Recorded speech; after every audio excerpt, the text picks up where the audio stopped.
and on demand. All together, all in one place for you to enjoy.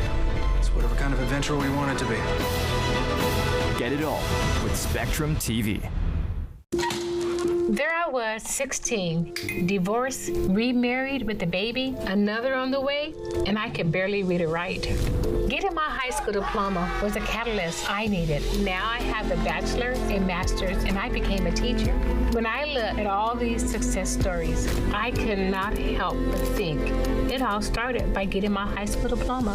When you graduate, they graduate. Visit finishyourdiploma.org to find free and supportive adult education centers near you.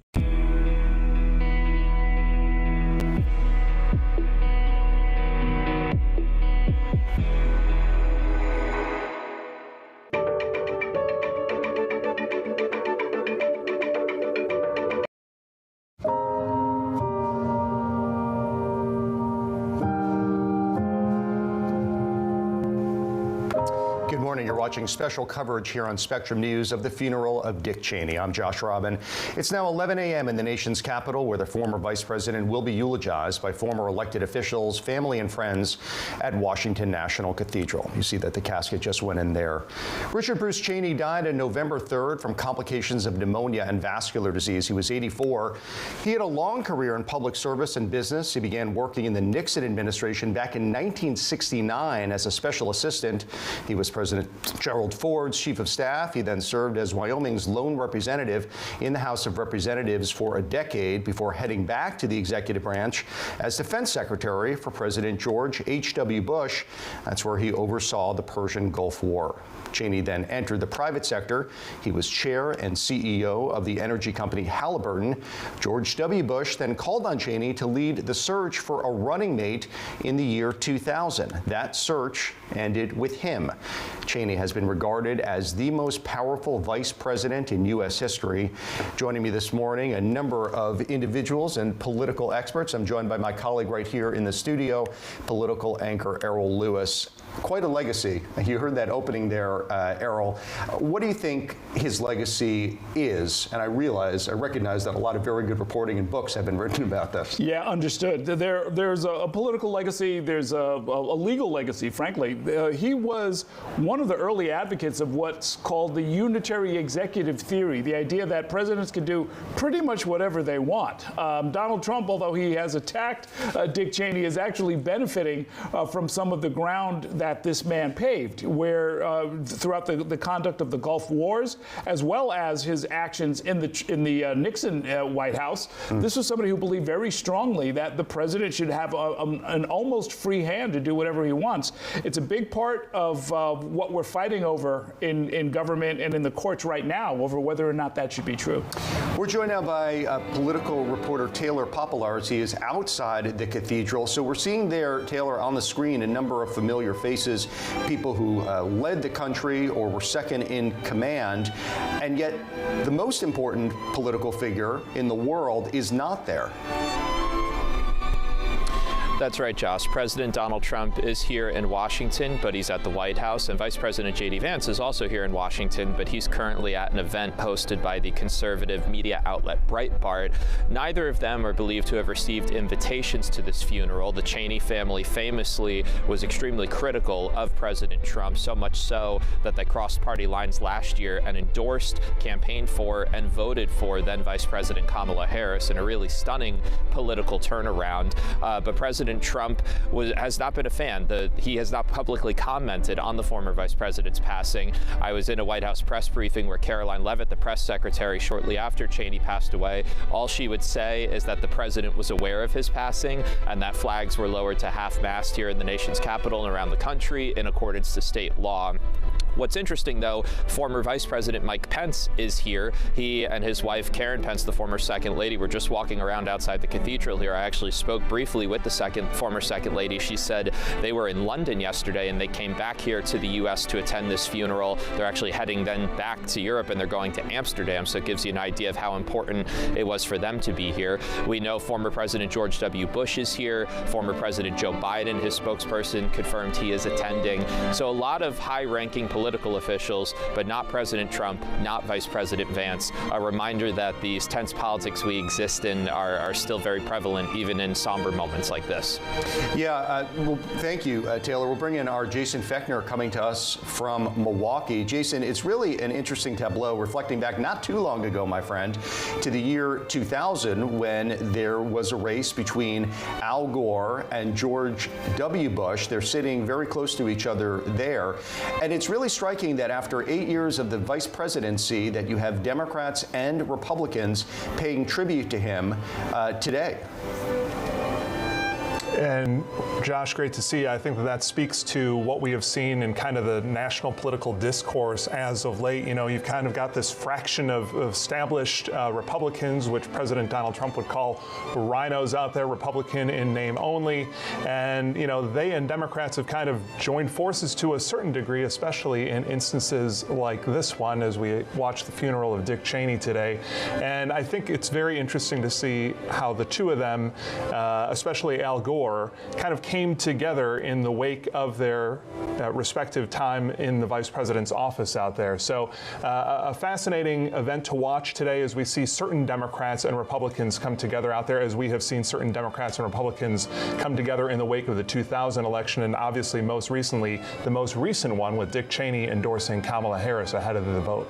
Yeah, Jason, thank you. Errol, you cannot separate Dick Cheney from the war in Iraq, the second war in Iraq under the George W. Bush administration. Again, not too long ago, but old history for a bunch of our viewers. Talk about what Dick Cheney's legacy is when we're talking specifically about the Iraq War. Well, the Iraq War in particular is sort of a turning point in American history. The historians have already started to sort of tip their hand and show us that this was kind of a dividing point. This was a catastrophic war, the Gulf Wars. The fact is an entire political movement, both to the left and to the right, grew up around the idea that no more wars of this kind, that there was faulty intelligence, there was a commitment of deadly force without a clear plan about what to do with it and where to go afterwards. There was a nation-building divide, whether or not that should happen, whether democracy in that part of the world was something that the U.S. could impose on an entire people. And all of those questions, Dick Cheney was right there in the middle of all of them.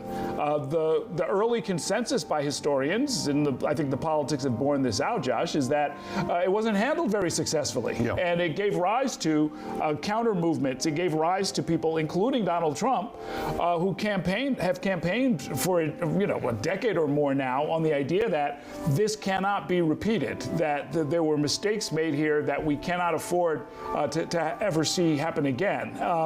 That is a big part of Cheney's legacy, and to his credit, he continued to write and speak and go on television and defend his actions, saying that under the circumstances, this was the right thing to do.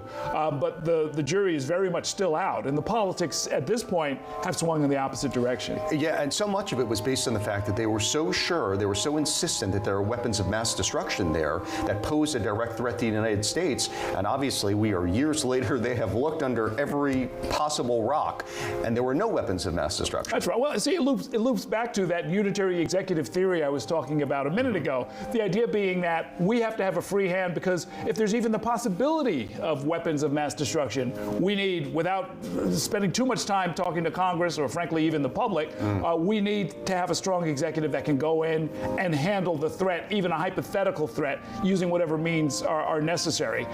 It was controversial then. It's even more controversial now.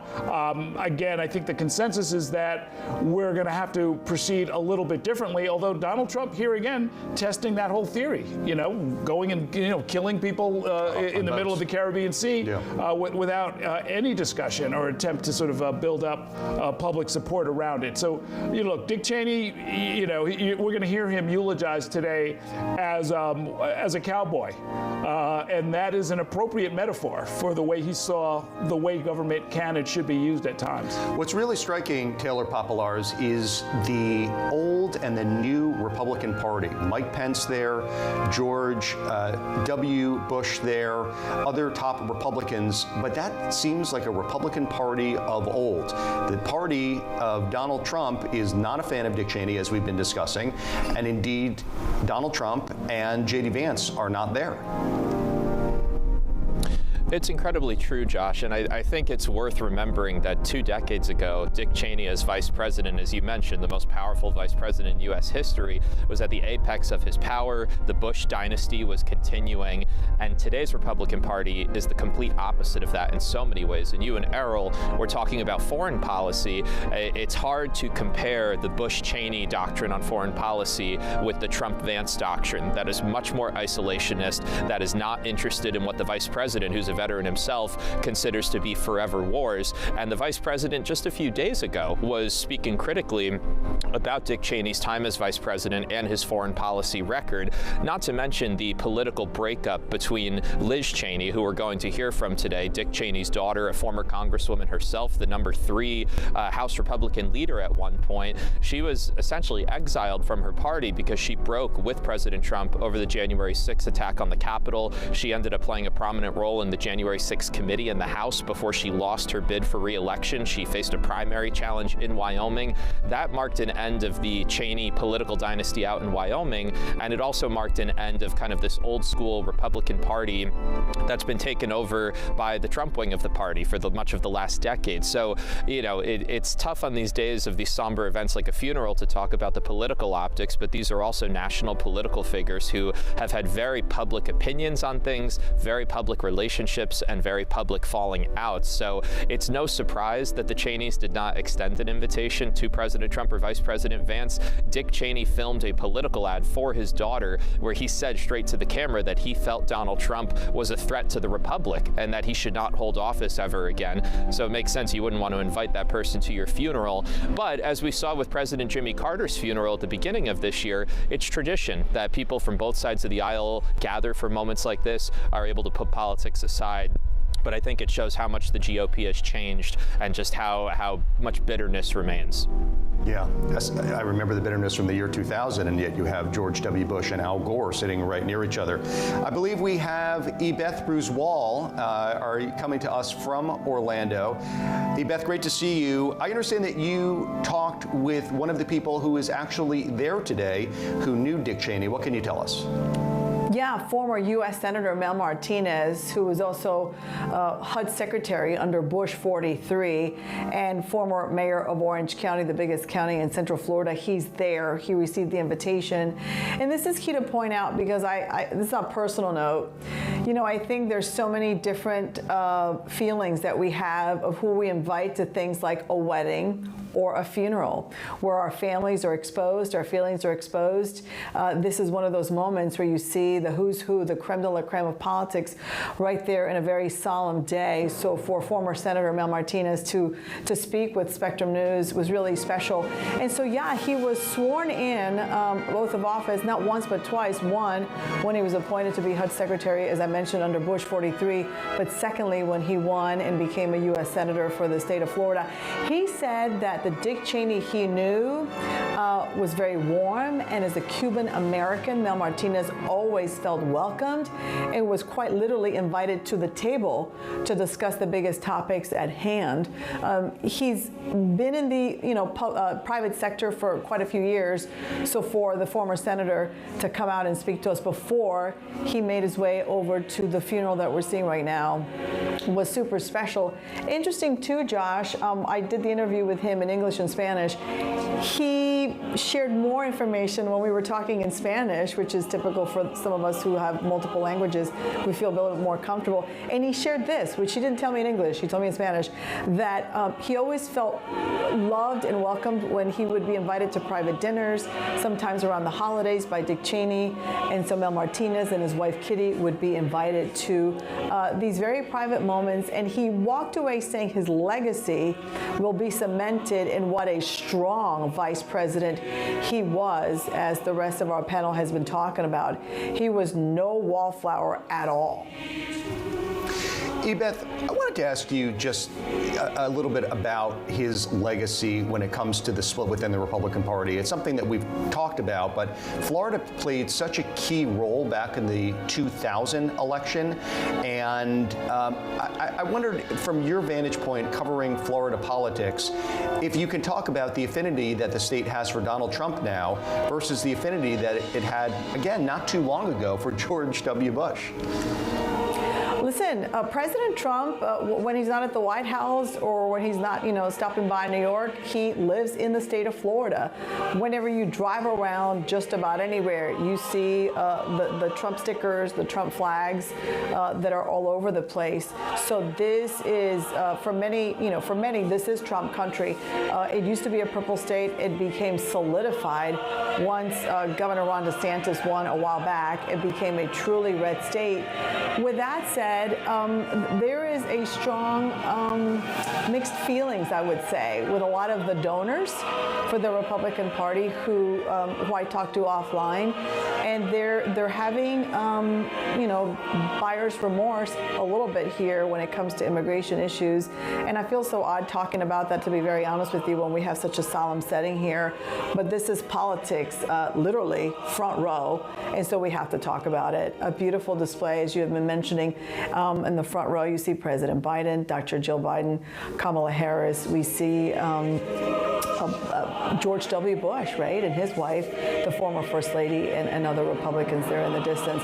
But the tide is changing, and I think in a day like today, people can put aside any differences they may have and show up as just solidarity and really just respect. But we don't see that in display here, with the president, the current president, not being there. And so, it's interesting to watch, and I'm really interested to hear not only what we see, but what we feel and what we hear from those who will be speaking, especially from the two daughters. I feel like I'm rambling, but I got to talk, before I toss it back to you, the dynamics of the families, right? You have the two daughters, one who came out as being gay, and that created a friction within a family. Nobody wants their family business out there, but they were very public about it. And then there was a change of heart by the other sister who did not agree with her gay sister getting married to her longtime partner. And that happens with families. And that also happens within political families, dare I say. And you see that with the mixture of Republicans and Democrats in attendance today. Yeah. Ebeth, thank you. Jason, let me turn over to you as we continue to wait for the ceremony, the funeral ceremony for the former Vice President Dick Cheney to begin at Washington's National Cathedral. He became vice president after a very curious role that he had, which was, and this is going back to around 2000, he was the one who was supposed to vet, Jason, the individuals who George W. Bush was considering to be his running mate. And yet, who ended up getting the job but the person running the audition, so to speak, himself? Tell us what happened. Josh, it's one of the most fascinating stories in all of American politics over the last couple of decades. As you mentioned there, Cheney and his longtime attorney and aide, both in Washington and later at Halliburton, David Addington, were vetting some of these potential vice presidential picks for George W. Bush at the time, of course. And at that point, Cheney, the former defense secretary under his father, President George H.W. Bush, was a trusted confidant within the Bush family, of course, and trusted within all Republican circles in Washington at that time. And he had spent some time with George W. Bush at the ranch to kind of go through some of these potential picks out there. And in later interviews through the years, President Bush has said that as they were talking and as they were going through the pros and cons of a lot of the people whom Cheney had brought to him, instead, it became clear that Cheney was indeed the right man for the job, and he later, of course, named him his running mate. Cheney, in interviews, too, had also said that he didn't think he was the right person for the job at that point. He was overweight. He had a number of health problems leading up to that, a number of heart attacks as well. So he didn't see himself kind of fitting into that role. Definitely didn't see himself fitting into the more traditional view of the role that had served as vice president in the past. So really a fascinating moment there, I think, think that former attorney David Addington played a big role in that, and there have been debates through the years about whether or not Cheney kind of was able to push for himself getting into that spot, or whether indeed it played out as the two men have said through the years. But pretty fascinating to see Cheney ascend to that role and obviously go on to not just be vice president, but to become one of the most powerful vice presidents in American history.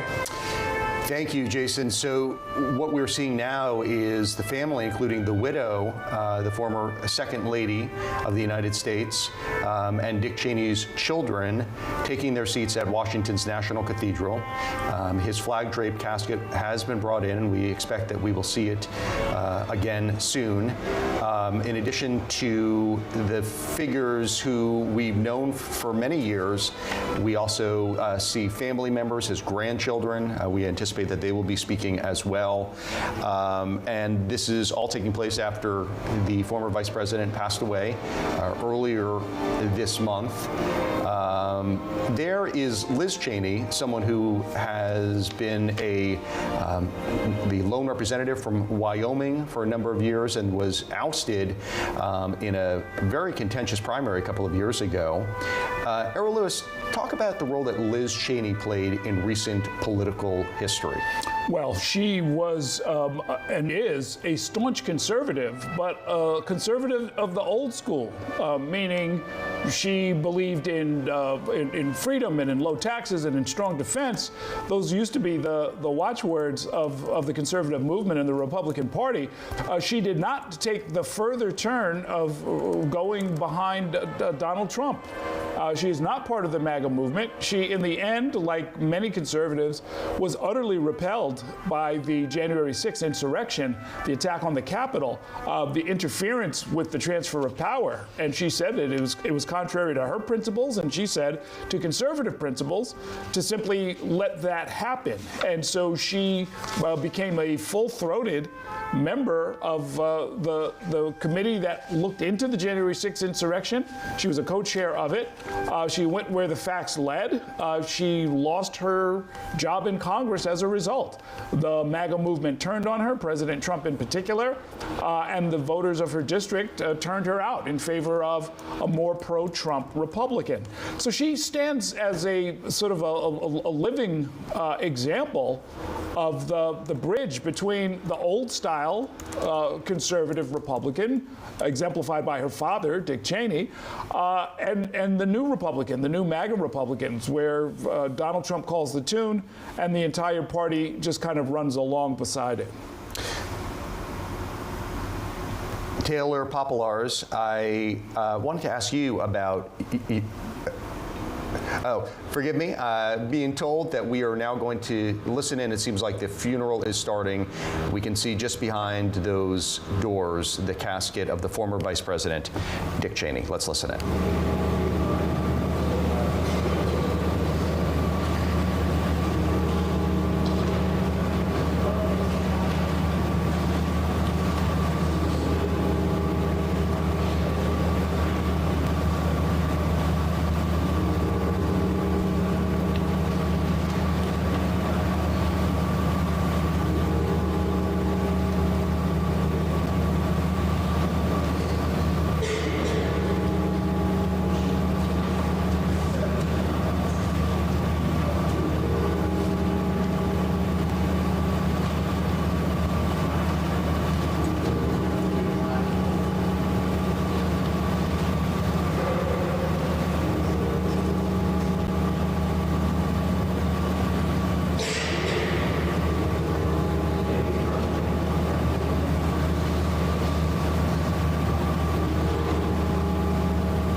So, of course, the Honor Guard is bringing in the casket of the former vice president now.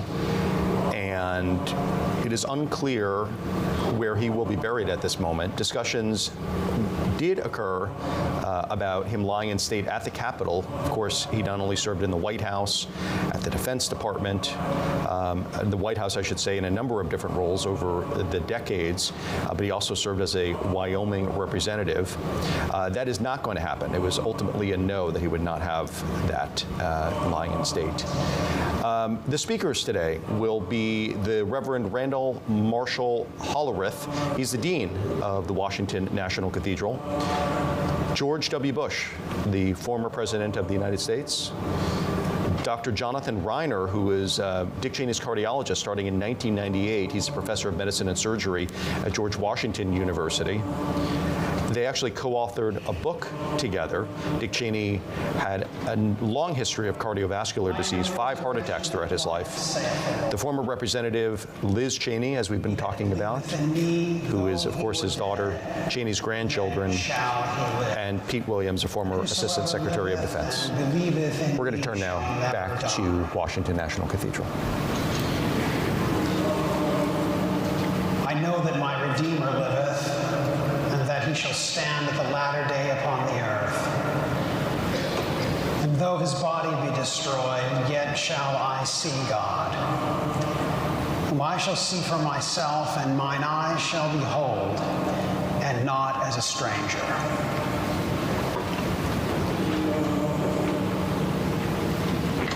For none of us liveth to himself, and no man dieth to himself. For if we live unto the Lord. And if we die unto the Lord.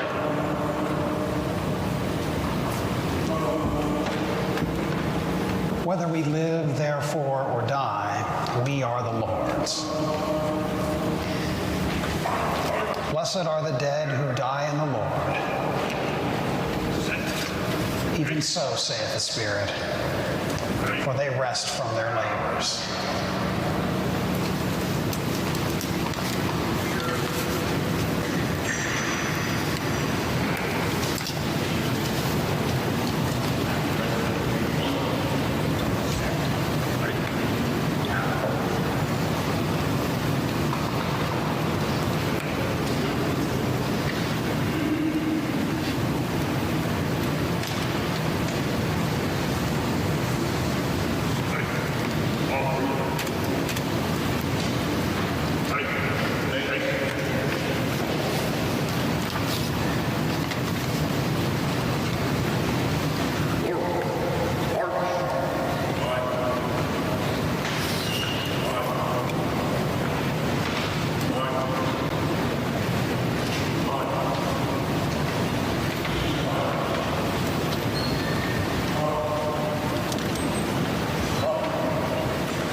On behalf of Mary Ann Buddy, the Bishop of the Diocese of Washington, and Sean Rowe, the presiding Bishop of the Episcopal Church, and all of us who serve our Lord at this cathedral, welcome. Welcome to this house of prayer for all people. It is indeed an honor for us to host this service today for Vice President Cheney. Thank you for being here. I know your presence means a great deal to Mrs. Cheney and Liz and Mary and the entire Cheney family. So please be seated.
President and Dr. Biden, President and Mrs. Bush, Vice Presidents Harris, Pence, Quayle, and Gore, distinguished guests and friends, we gather today in this holy and magnificent space 1 week before Thanksgiving to give thanks for the life of Richard Bruce Cheney, the 46th Vice President of the United States, and to thank his family, Mrs. Cheney, Liz, Mary, Phil, Heather, Elizabeth, Kate, Grace, Sam, Philip, Sarah, and Richard.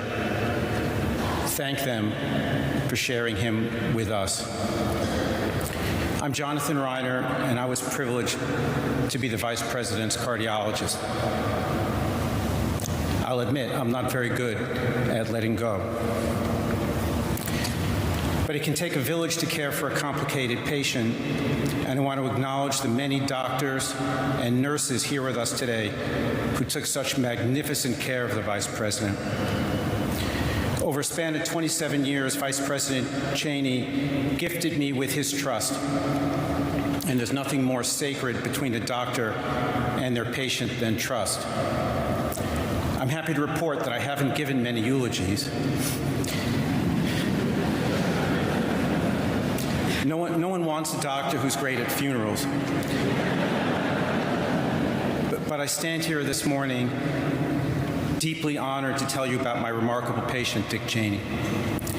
20 years before I met the Vice President, his career in elected office almost ended before it began when he suffered a heart attack during his first campaign for Congress. He was only 37. What Dick Cheney didn't know at the time, because his doctors never told him, was that they thought it would be best for him to withdraw from the race, that after the heart attack, a vigorous campaign might be too much for him. They didn't know Dick Cheney. Or more likely, maybe they did know Dick Cheney, and no one had the guts to tell him to quit. So after a period of rest, he told Wyoming's voters that he was up for the challenge.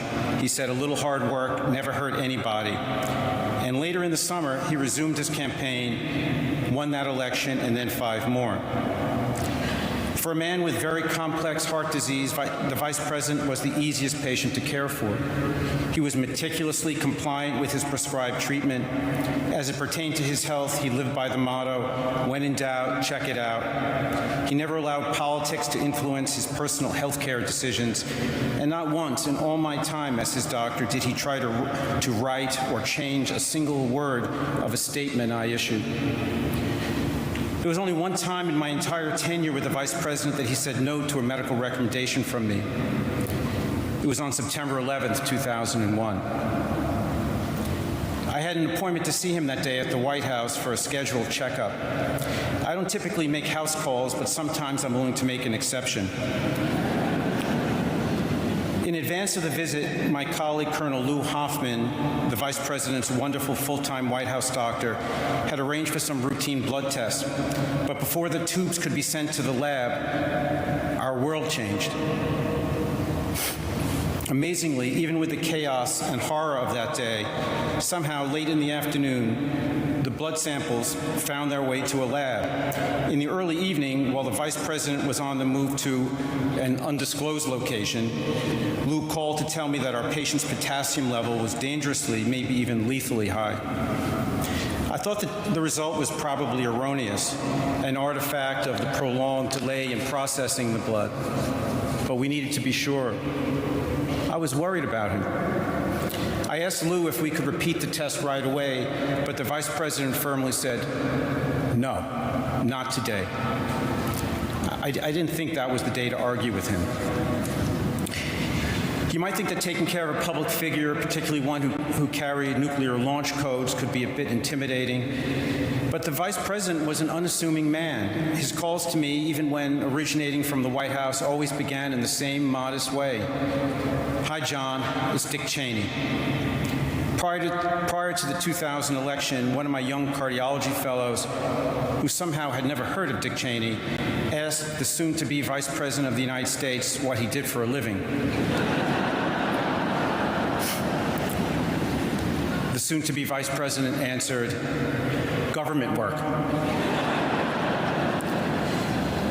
He was also very grateful and very generous. Prior to taking office in 2001, the Vice President, Mrs. Cheney, quietly donated a large gift to George Washington University, which became the founding support for our Heart Institute, enabling us to provide defibrillators to churches in the poorest parts of the nation's capital and pacemakers to patients in the poorest parts of the world.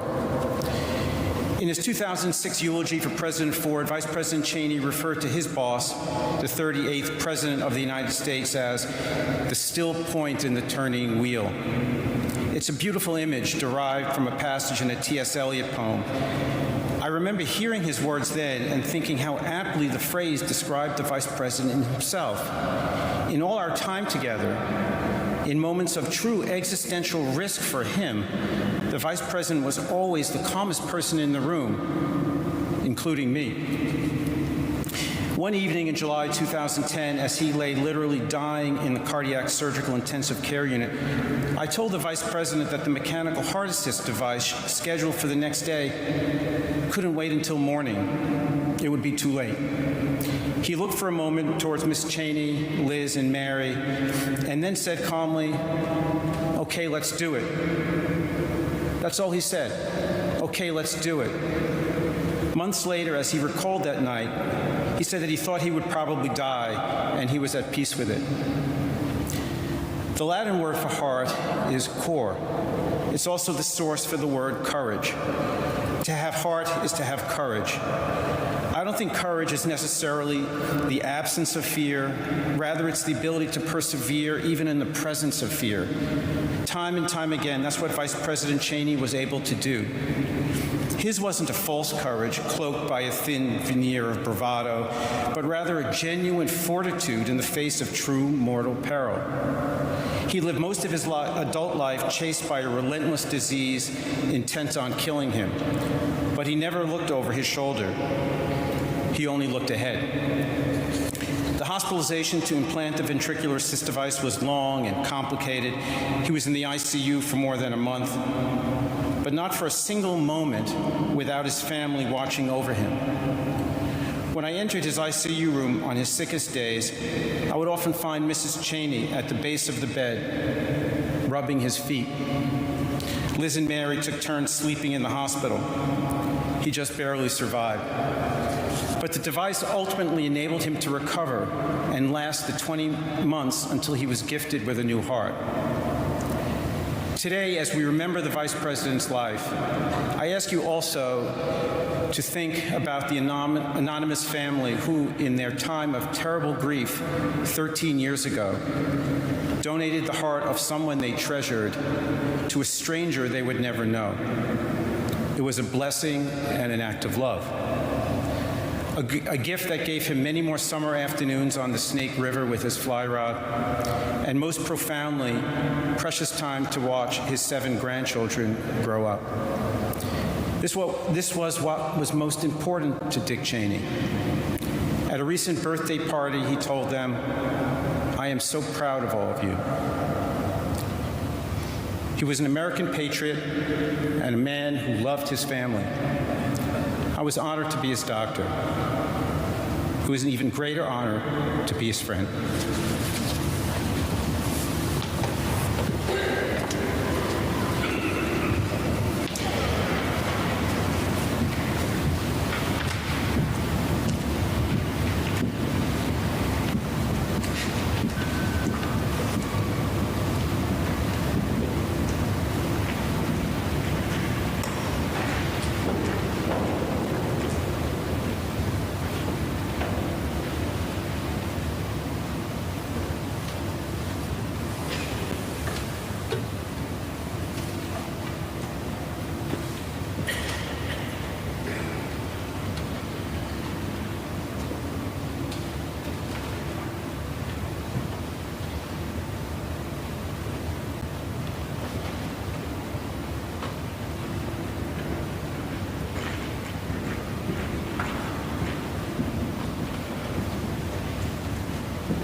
As someone who grew up in the same town, Casper, went to the same high school, enjoyed the same wide open spaces, I can't think of anybody who better embodied Wyoming values than Dick Cheney. He was comfortable in the saddle on horseback. He judged people by what they accomplished and what they stood for.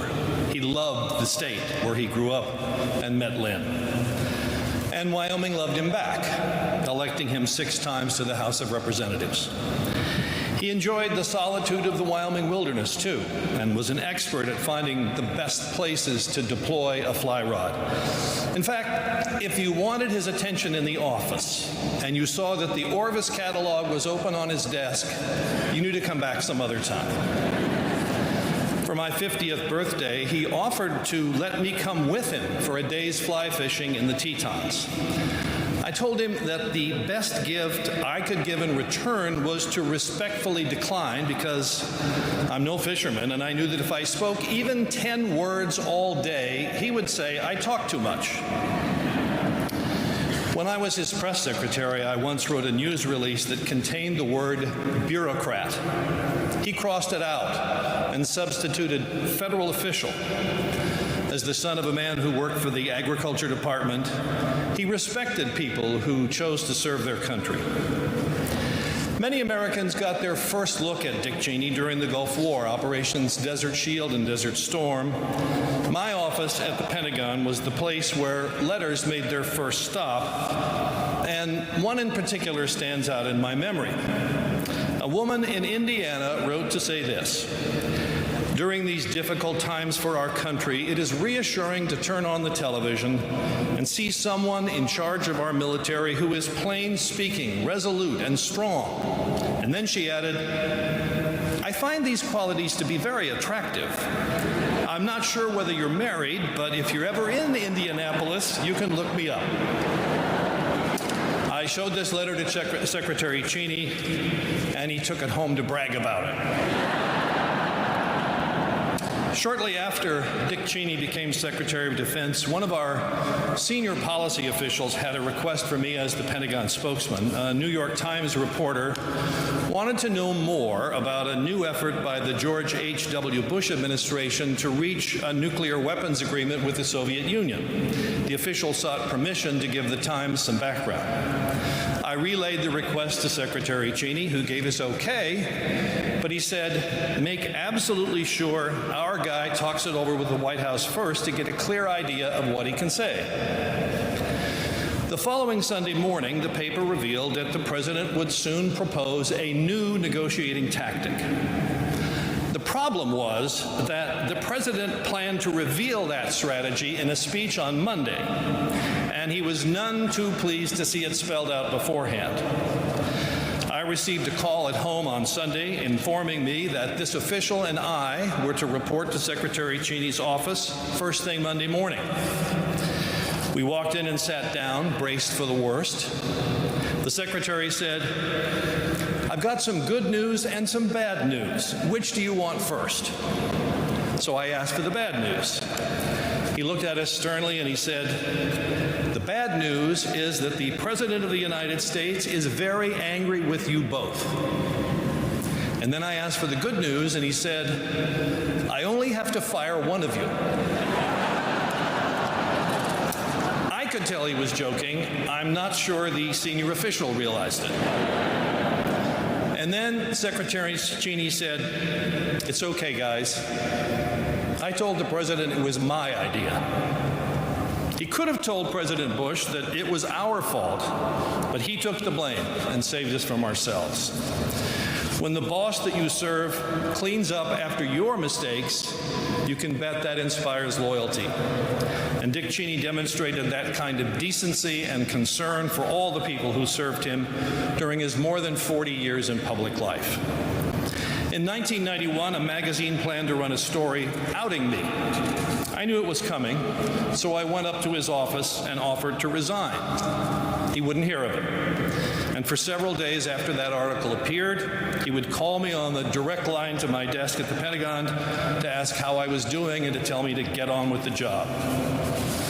Washington attracts ambitious people driven by a desire to serve their country. But many of those who become big names acquire staffers and then cast them aside as they rise in stature. Not Dick Cheney. Throughout his life, on his steady rise through the corridors of power, his circle of friends kept growing. He did not abandon those who helped him along the way. And when George W. Bush chose him to be the vice presidential candidate in 2000, their first campaign stop together was Casper, a demonstration of Dick's loyalty to his home state. I don't think he was worried about locking up Wyoming's 3 electoral votes. Those of us fortunate to work for him knew that he had a sly sense of humor. He loved to tell a story about attending a political event when he ran for re-election as Wyoming's congressman. He said he walked up to one old rancher, stuck out his hand, and said, "I'm Dick Cheney, I'm running for Congress, and I'd like to."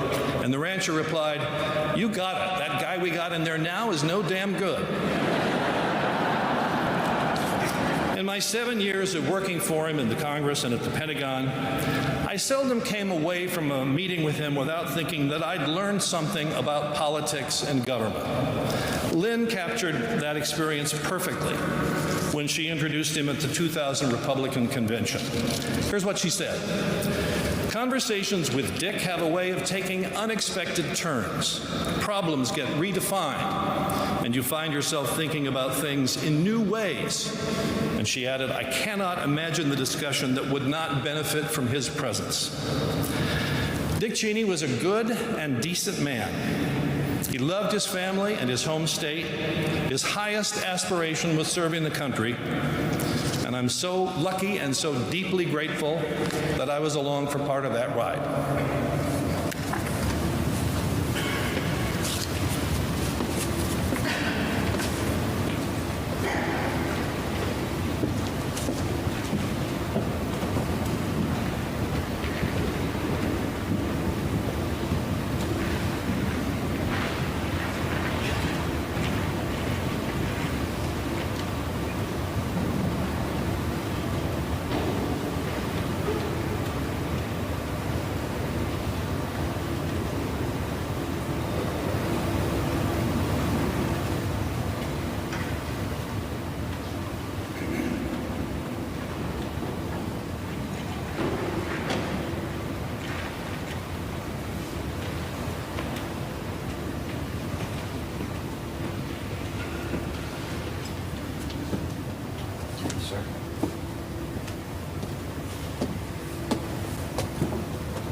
Lynn, Liz, and Mary, and all the Cheney family, honored guests, ladies and gentlemen.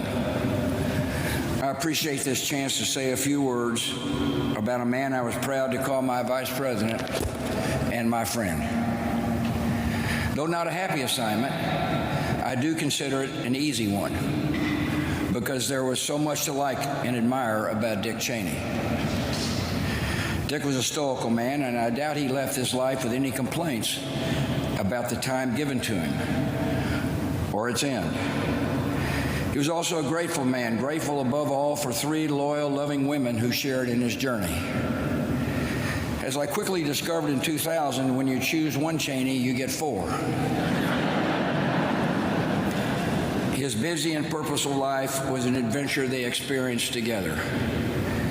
In a family so close, you dread the day when the circle is broken. Lynn and the girls, Heather, Phil, and all the grandchildren, he sure loved you all, and he was proud of his family. I hope it helps to know that many people in this country share your sense of loss, and we're here today as your friends. 25 years ago, I had a big choice to make, a big job to fill. I want to know all my options, so I enlisted the help of a distinguished former White House Chief of Staff and Secretary of Defense to lead my search for running mate. Dick Cheney and I went through the files name by name. We talked over the various qualities I was looking for in a vice president: preparedness, mature judgment, rectitude, and loyalty.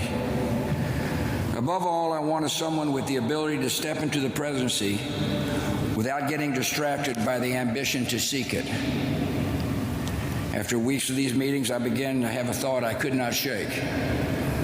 I realized the best choice for the vice president was the man sitting right in front of me. And I told him that. At such a moment, most in his position would have jumped at the chance, but Dick stayed detached, and he analyzed it. Before I made my decision, he insisted on giving me a complete rundown of all the reasons I should not choose him. He also heard one of my top advisors was against the choice, so Dick invited him to make the case. As he did so, he sat there unfazed and expressionless. In the end, I trusted my judgment. I remember my dad's words when I told him what I was planning. He said, "Son, you couldn't pick a better man." The way this all unfolded followed a pattern in Dick Cheney's life. Summing up his career a few years ago, he said, "A few breaks came my way, and one job always led to another, in a life that's taken me far to more places than I ever expected." That was Dick's typically understated version of events, but there's a little more to the story. His abilities were self-evident without need of calculation or self-promotion. His talent and restraint exceeded his ego. Even before the Cheney name reached the national stage, people always saw something in the man, solid, reliable, and rare. One of the first to really notice was Lynn Vincent. She can recall a time in their college years when Dick, as he freely admitted, lacked direction and needed some straightening out. I think we had that in common. That was Lynn's kind of project, and it did not take her long. He said many times that his life would have turned out a whole lot different if he had never met her. It may explain how in just over a decade, a guy can go from laying transmission lines outside Cheyenne to serving as chief of staff of the President of the United States. In Dick's telling, those years working for Gerald Ford were special and formative. He cherished the association, and the high regard went both ways. In his memoir, President Ford described Dick's steadiness, his low-key style, and his absolute loyalty. I know exactly what he meant. These are not traits easy to come by in Washington.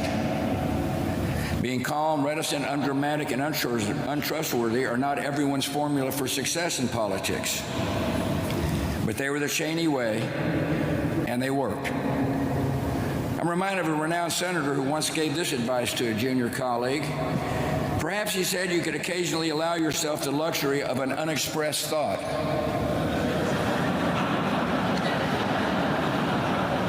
Dick Cheney was like that, sparing and measured with words. In a profession that attracts talkers, he was a thinker and a listener. And when he did speak up, conveying thoughts in that even tone of voice, that orderly, unexcitable manner, you knew you were getting the best of a highly disciplined mind. No colleague, no legislator, no foreign leader who ever met Dick Cheney ever doubted that they were dealing with a serious man. Of course, not every political counselor is cut out to be a political candidate. But Dick Cheney put himself to the test and never lost an election. In fact, it happens that he and I both ran for Congress in 1978. And let me just say the Republican wave didn't reach West Texas that year. He told me a few times what it's like to campaign in Wyoming.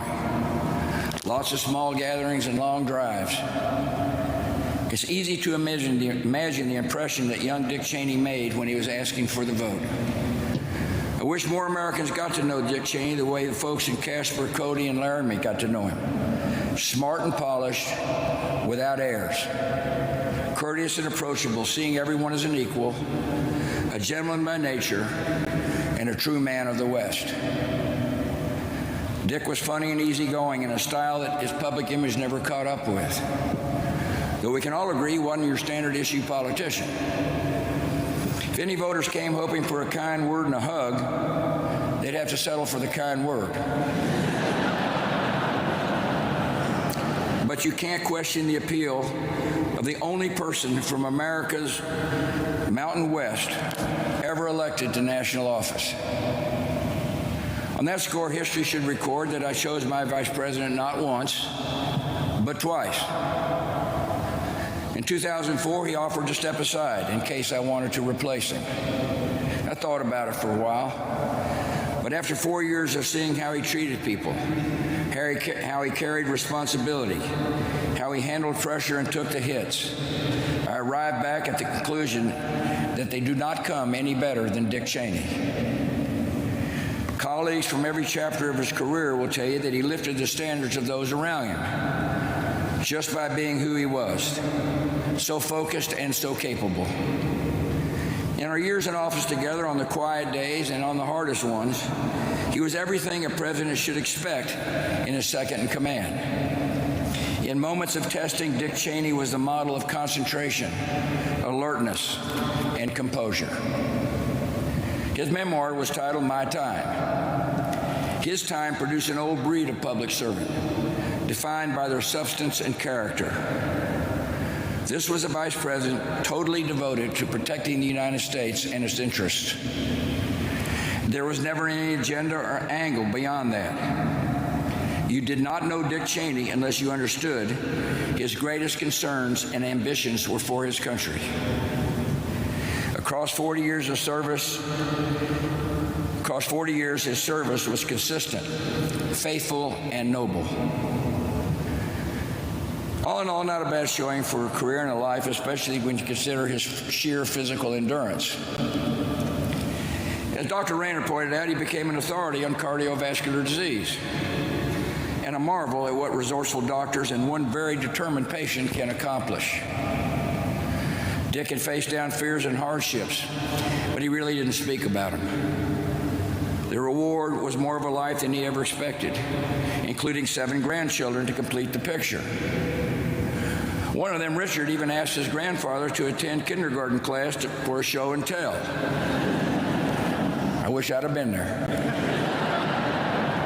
As a matter of fact, the teacher told Dick that was the most exciting show and tell since the morning a little girl brought her cow to class.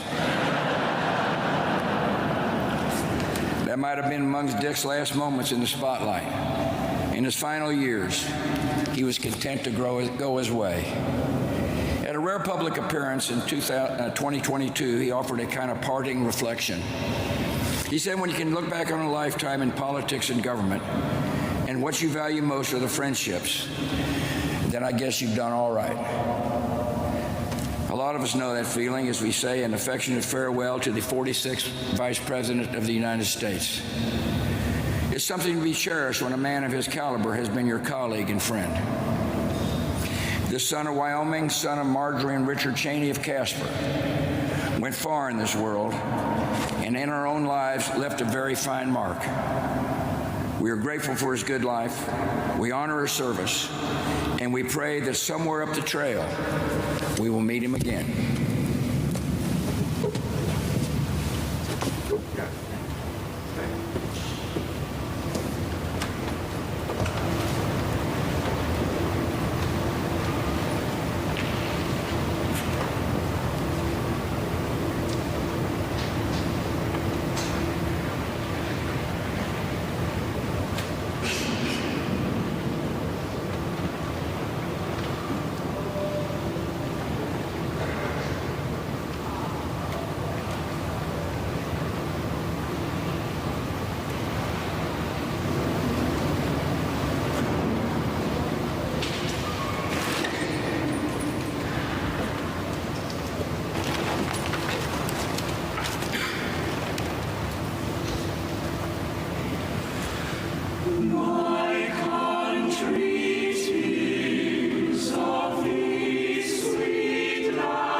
7 of us were blessed to be Dick Cheney's grandchildren. The only one of us not here today is our older sister, Katie, who is about to have a baby. When I was 18, my grandpa helped me pack my things in his truck and drove me 8 hours from Jackson Hole to Colorado Springs for my first year of college. Along the way, he gave me advice, warning about the potential dangers associated with your freshman year of college, reminiscing about the days when he was taking my mom to college, and just talking about life in general. I will forever see him that way, driving along an open road and telling me stories about his life while talking about the family that he loved so dearly. I'll forever see him in his leather chair by the fire in his study in Wyoming, snow outside the windows, books piled up, and his beloved dogs at his feet. I'll forever see him on horseback, riding up Spencer's Mountain for sunrise breakfast. I'll forever see him on the South Fork of the Snake, fly rod in hand, perfect cast after perfect cast. Sometimes he even gave one of his grandchildren the coveted seat in the front of the boat. And he didn't even complain too much when, more than once, we hooked him with an out-of-control cast. I'll forever see him at Thanksgiving and Christmas in the kitchen with a towel thrown over his shoulder, cooking for us all. And we will forever be asking him, "Is the turkey ready yet?" The day after my grandpa died, I pulled down the huge boxes of challenge coins he kept in the top of his closet. I spent several hours looking at the coins, turning each one over in my hand to see its unique inscription. As I held each coin, I was struck by just how many places my grandpa had been and how many people he must have met along the way.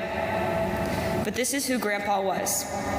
Every person he met meant something to him, and every coin he was handed, he kept forever. Let me close with a few words prepared by our sister Katie, who could not be with us today.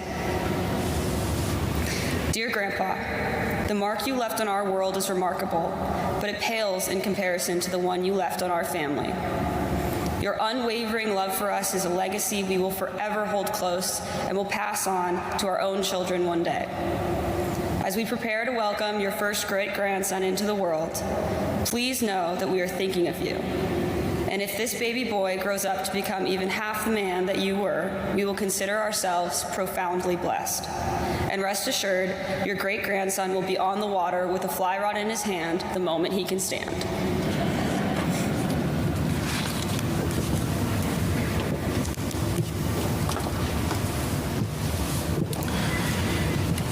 I am named after my grandpa, and for my whole life, he was always there for me. As Mr. Bush mentioned, one of my favorite stories of my grandpa is when he came to my kindergarten class. My teacher said that Grandpa was the best show and tell since my classmate brought her cow to class. He truly loved that story. We both played high school football, and my grandpa kept the schedule of my games on his desk, and he was nearly at almost all of my games. We were both running backs. I recently read a comment from one of Grandpa's coaches. He said Dick Cheney ran with the speed of a fence post.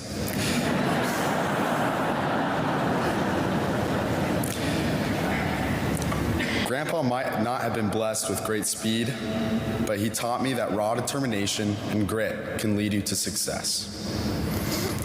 He was the captain of his team, and his high school field in Casper is now named after him.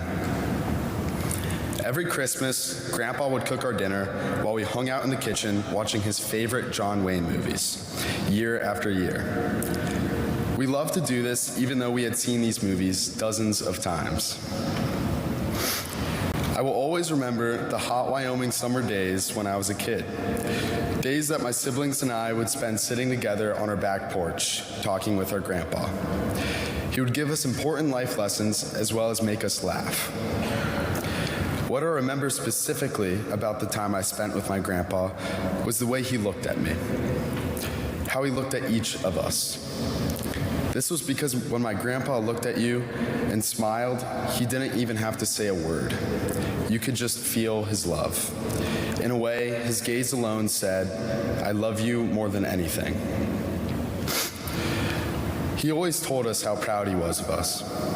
and we will always try to follow his example. To be people driven to love our families, to be respectful, and to live through the lessons he taught us. To put love and our families first. I love you, Grandpa.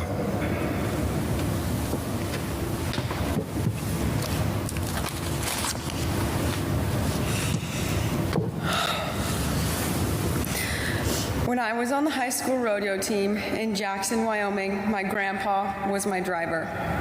In his Ford F-350 pickup, he hauled me and my horses hundreds of miles to rodeos all across the state. He taught me how to have integrity, how to work hard, how to have grit, how to face adversity, and how to look danger and fear right in the eye and say, "Is that all you got?" I'm pretty sure he's the only person who ever had the title Vice President turned Rodeo Grandpa, and I'm blessed he was mine. After one high school rodeo in Casper, Grandpa drove me to places that had been important to him growing up. He showed me the house he was raised in and told me how he and his brother Bob would shoot rabbits out on the prairie and bring them home for his mom to cook for dinner. He showed me Hat 6 Road, where his dad taught him to drive, and Natrona County High School, where he and my grandma graduated in 1959. For the last stop, he pulled up outside a small house on West Bridge Drive. "You know what that is, Gracie?" he said. "That's where I picked your grandma up for our very first date." On drives to rodeos with my grandpa, he imparted important life lessons. Once, we were talking about how much I like to ride bikes.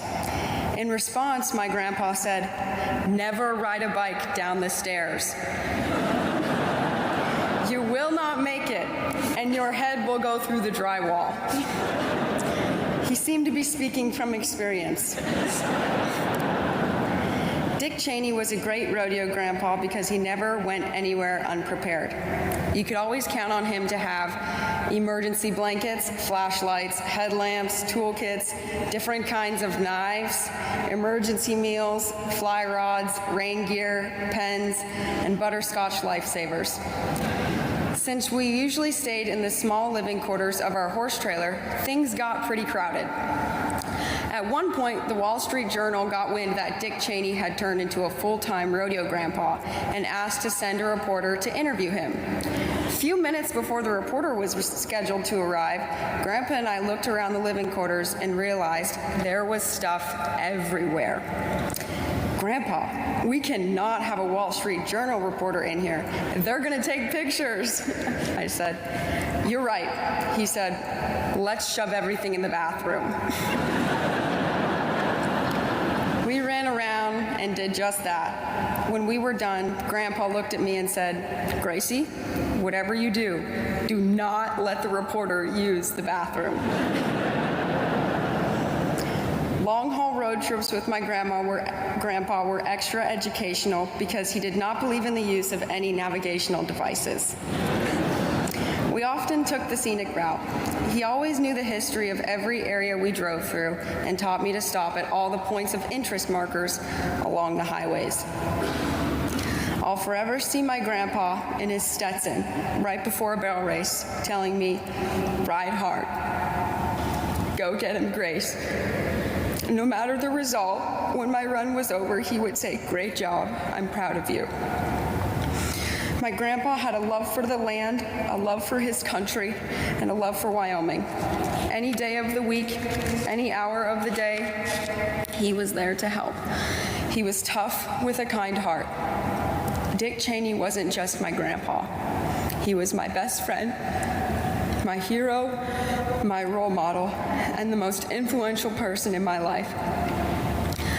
And I know he's up in heaven right now with his beloved labs, Nelson, Davy, and Jackson, driving his Ford pickup and catching the biggest cutthroats and rainbows we could only ever imagine.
following your kids to talk about your dad is not good scheduling. But distinguished guests, presidents and vice presidents, dear friends, my mom and Mary and I and our families thank you for being here to honor the good and great man we loved so much. A few years ago, reflecting back on nearly 40 years in public service, Dick Cheney said this: "The path I had traveled was partly due to the circumstance of my birth. Not that I had been born into a powerful or privileged family. I wasn't. But I was born an American, a blessing surely among life's greatest." My dad thought deeply about what this blessing meant, about the duties it imposed. Shortly after he became Secretary of Defense in 1989, he described departing from the Pentagon. "As my helicopter lifted off the Pentagon helipad, I could look across the river to the great monuments of Washington, Jefferson, and Lincoln, to the White House and the Capitol building, where all the great decisions that have shaped 200 years of American history were made. And I could look directly out on Arlington National Cemetery and remember what a terrible price thousands of brave Americans have paid so that all of us could enjoy the blessings of liberty." My dad's devotion to America was deep and substantive.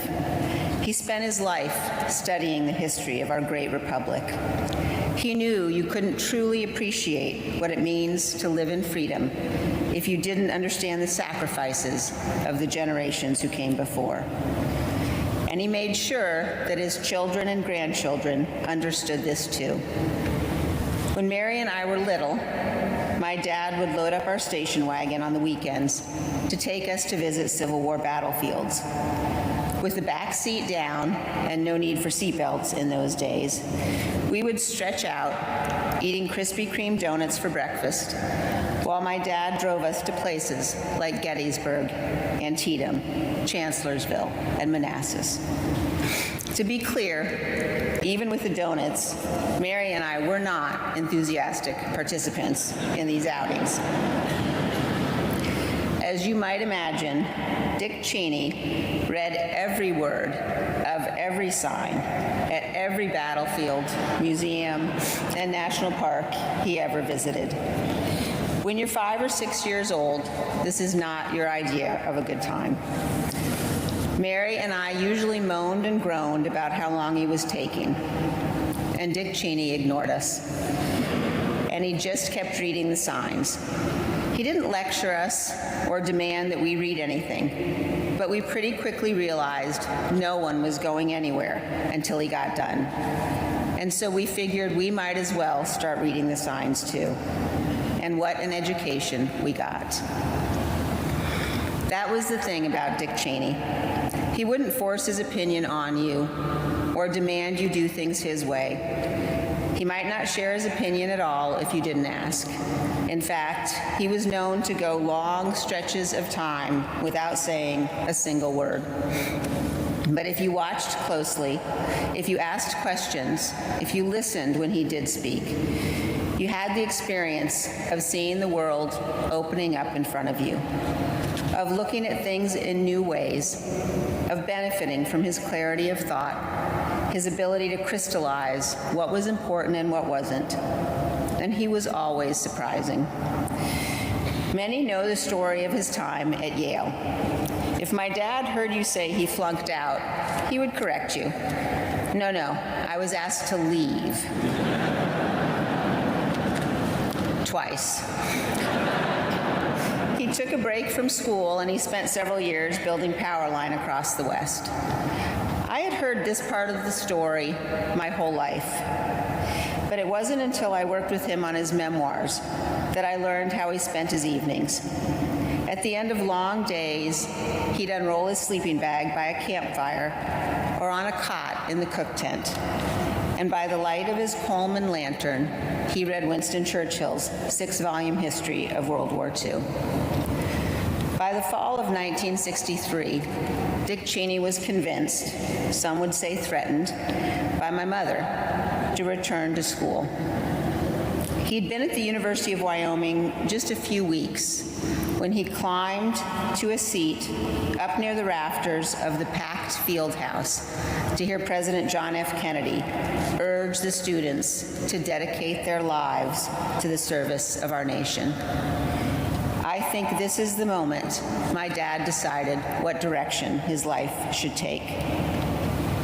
Though he was inspired to service by President Kennedy, Dick Cheney became a Republican. But he knew that bonds of party must always yield to the single bond we share as Americans. For him, a choice between defense of the Constitution and defense of your political party was no choice at all. When he was vice president, he wrote in this letter to all of his grandchildren, "As you grow, you will come to understand the sacrifices that each generation makes to preserve freedom and democracy for future generations. And you will assume the important responsibilities of citizens in our society. I ask of you as my grandchildren what I asked of my daughters, that you always strive in your lives to do what is right." In the last few years, God gave me one of the greatest blessings of my life, the gift of time with my dad. We spent hours sitting by the fire at his house or mine, watching football and old movies. We went to grandkids' games and matches, and we hit the road again, this time with me in the driver's seat. Now, let me be clear, he did not like my driving. And in his defense, I had wrecked far too many of his cars over the years for him to be happy with this arrangement. But we reached an accommodation of sorts. My dad agreed to let me drive if I agreed to let him choose the music. Johnny Cash, John Denver, and yes, even the Carpenters were the soundtrack of our road trips.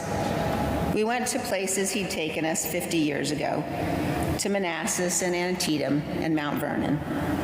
My dad in his Stetson, the latest copy of The Economist, that day's newspapers, and a book always tucked into the door pocket. We drove for hours. We talked about life and family, history, and America. Sometimes my dad's yellow lab, Max, would jump in the back seat and come with us. Max, like every dog we ever had, loved my dad the best. To be in my dad's company was to know safety and love and laughter and kindness. There's a picture taken several years ago of him in his cowboy hat and jeans, in a fleece jacket. He has his arm around one of his young grandsons, who's leaning into his warm embrace. Looking at that picture last week, my mom put it best when she said that's what he was to all of us. He was a giant to the end, a lion of a man who loved and served this great republic.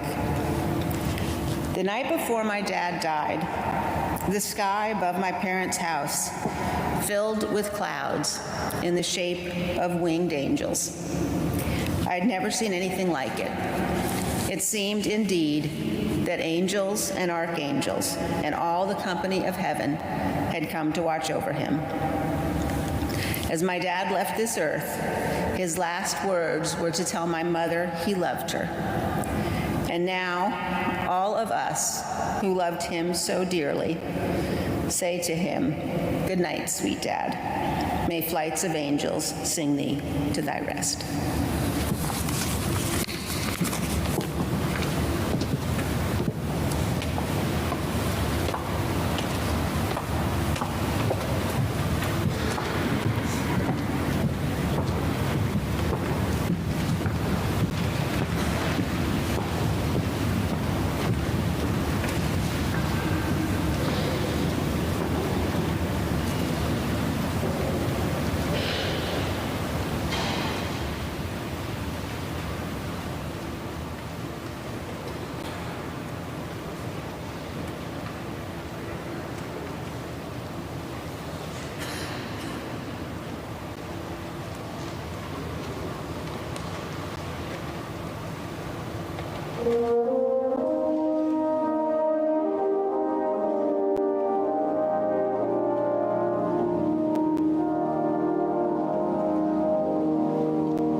The sound that saved a wretch like me.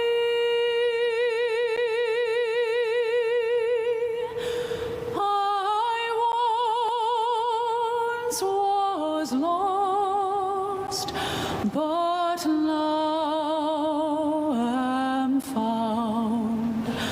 Was blind, but now I see.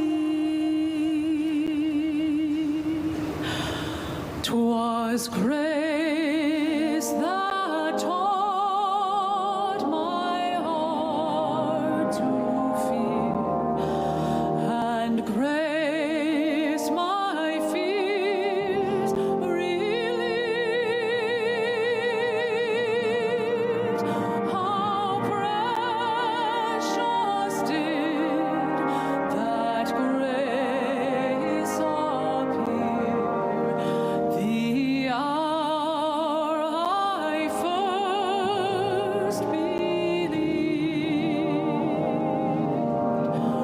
Through many days. We're going to move away at this hour from the funeral of the former Vice President Dick Cheney. It's taking place and concluding soon at Washington's National Cathedral.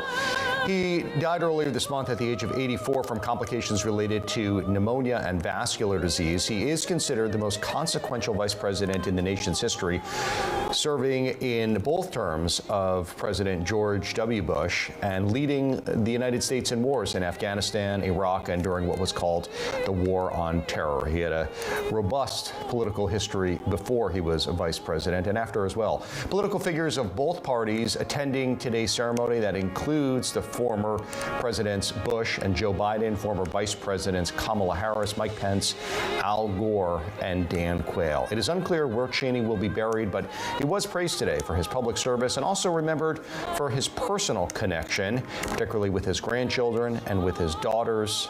His public legacy far more controversial and complicated. Joining us now from outside the cathedral, we're joined by my colleague, national political reporter Taylor Popolars.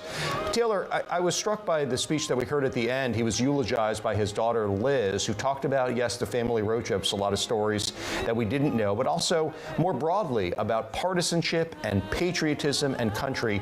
And I wanted to know what stuck out to you.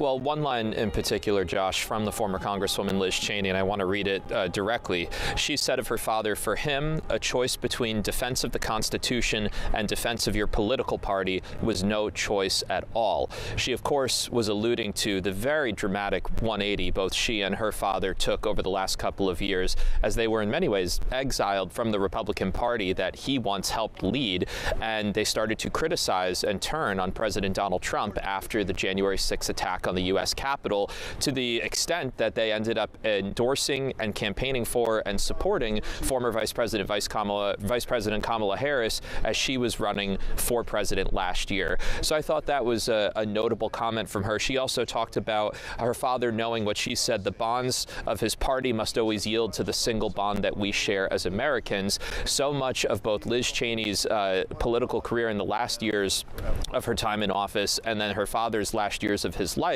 were showing a willingness to buck their party and to, in their view, call a spade and stand in many ways alone. I think back to the 1-year anniversary of the January 6th attack on the Capitol. Liz and Dick Cheney were the only two Republicans who showed up to the floor of the U.S. House to mark that grim anniversary, and they were embraced by Democrats. So while both Liz and Dick Cheney were conservatives through and through, especially on policy, they had this political transformation in the last last years of his life, and it has come to be a defining part of his legacy on top of the decades of service and of running official Washington, as you outlined and as we talked about earlier.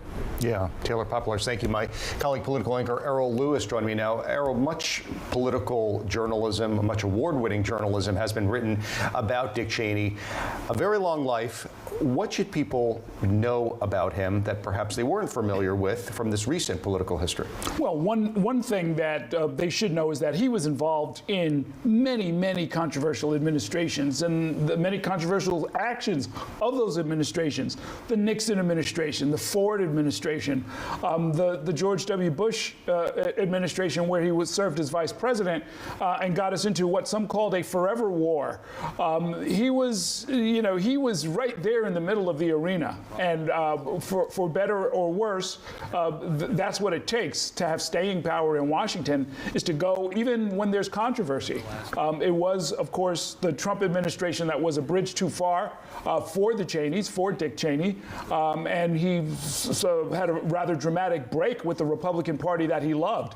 But for decades leading up to that, this has been a very turbulent season in which he served the country, and it's really remarkable if you look choice by choice, war by war, administration by administration, the actions and the choices that Dick Cheney made, very consequential. Yeah, and 2 decades ago, I'm just thinking more, it was the second invasion of Iraq, something that he was so instrumental in. Ebeth joining us now, Ebeth Bruce-Wall joining us now from Orlando.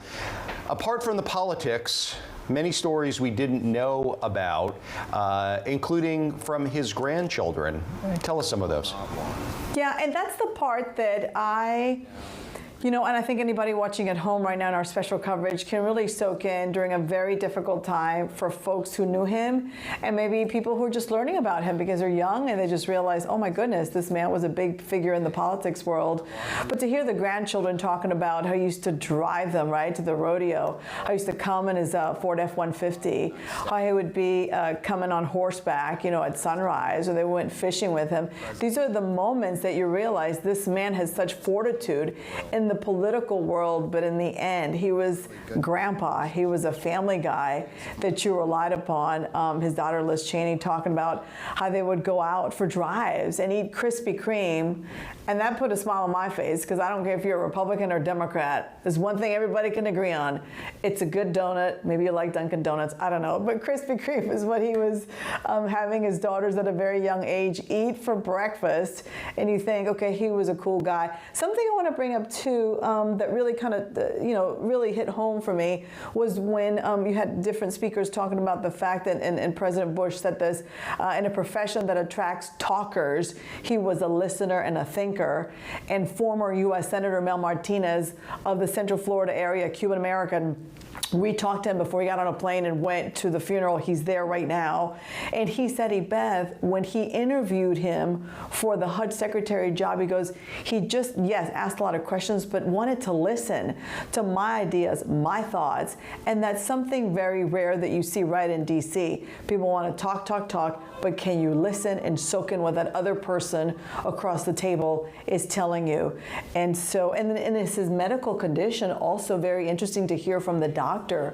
I mean, he dealt with so much at a very young age, having his first heart attack at 37, and then receiving a heart donation. 13 years ago, he was the heart transplant recipient of somebody's heart, so heartbreak for another family, but that bought many more years for Dick Cheney and his family. And to hear his interesting health issues, difficult health issues, straight from the doctor, was something that was really eye-opening, because he always looked forward and never looked back to his disease. And that's, I think, what catapulted him to last so many more years, as we show you more live pictures there of the family, and also, of course, of past presidents and their spouses, and past vice presidents as well. Yeah. Beth, thank you. Jason Fechner joining us from Milwaukee, and you also have some biographical details that many may not have known about Dick Cheney. For one, I confess, and I have covered politics for a long time, I didn't know that he lived in your wonderful state of Wisconsin. I did know that he had some brushes with the law. Tell us about both. Josh, he often talked about that too, because we all have those moments where our personal lives and our professional lives intertwine. And Dick Cheney often said that his really came together during a night in jail, arrested for a second time for driving while intoxicated. He had left Yale 2 times at that point. He said people that he'd gone to Yale with were graduating as he was in jail. He was thinking about Lynn at the moment, and he decided to really turn his life around then. He attended the University of Wyoming, getting his bachelor's and master's degree, and then they both moved here to Wisconsin, studied at the University of Wisconsin there in Madison as he pursued his doctoral degree in the late 60s during the Vietnam War and amidst a lot of protests against the war at that point. And he left that program before finishing his final dissertation for a congressional fellowship, and he was really tied in with Donald Rumsfeld at the time. And crazy to think, that was 1969. Within the next 5 years, he rose to power, Deputy Chief of Staff and Chief of Staff for President Ford at the time, and a remarkable rise to power, a real supernova at a very young age. And, you know, the rest of his biographical history is well known, of course. He went on to become a real pillar on the bedrock of what had been the Republican Party for generations. Jason, thank you. Taylor, let's go back to you for the minute or so that we have left. It's quite the tableau. I know that you're outside, but what we're looking at now are pictures of our leaders, but not all of them. The former Presidents Biden there, George W. Bush is there, former Vice President, someone who almost became President, Al Gore, is sitting behind the person who beat him for the White House. But the person who is president now is not there. That's right, Josh. It's our understanding that the Cheney family did not extend an invitation to President Trump or Vice President J.D. Vance. Of course, the Cheneys, as we just talked about, were incredibly critical of President Trump, calling him a threat to this very democratic republic that we live in.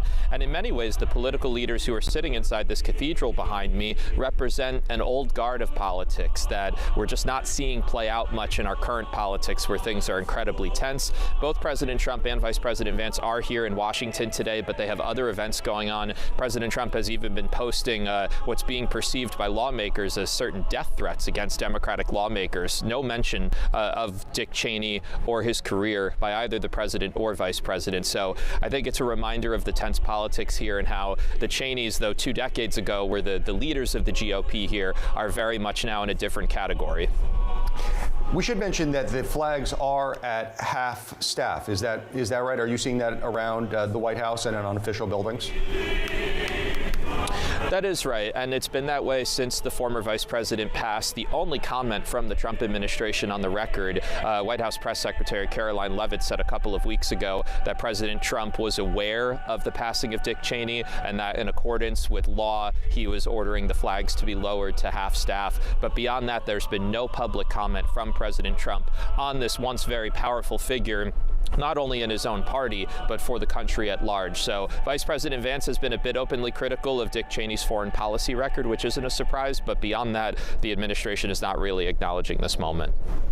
Taylor Popolars, thank you so much. Thank you also to my colleagues Errol Lewis, Ebeth Bruswell, and Jason Fechner, and thank you at home for watching. We appreciate it.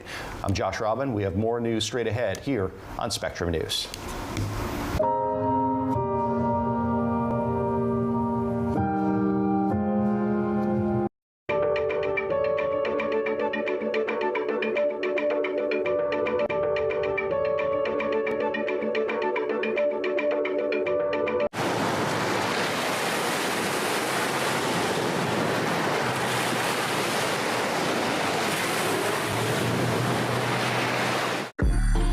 I'm an ex-drug dealer, and I'll be your sub today.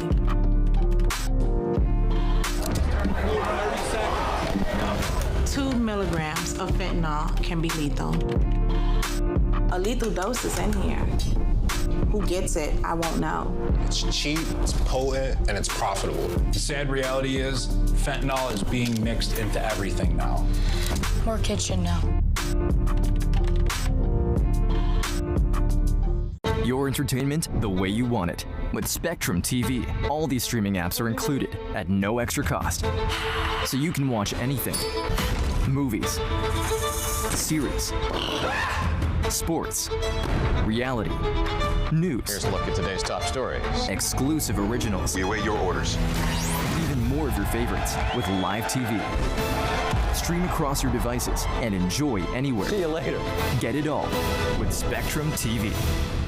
At Spectrum News, we're committed to strengthening the fabric of local communities through our reporting, with stories that inspire and news that matters on your smart TV and connected devices, streaming live 24/7. Plus, on-demand weather forecasts to help you stay prepared. It's all there as you step outside with the Spectrum News mobile app, keeping you informed and in the know throughout your day. Spectrum News, free with your Spectrum subscription, exclusively for Spectrum customers, now available on your favorite devices.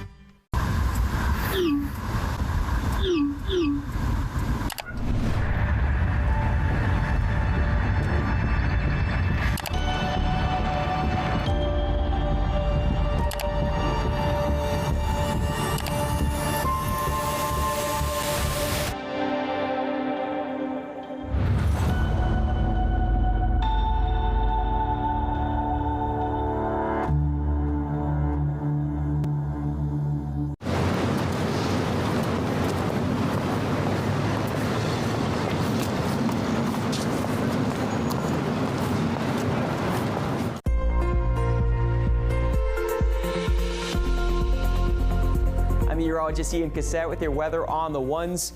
For the big picture across the country, the east coast is quiet for now, but as you turn your attention to the west, you see a round of rain with multiple systems coming through in the southern plains. Another system expected to move on shore in California, and all of this is going to lead to some wet weather here to end the week.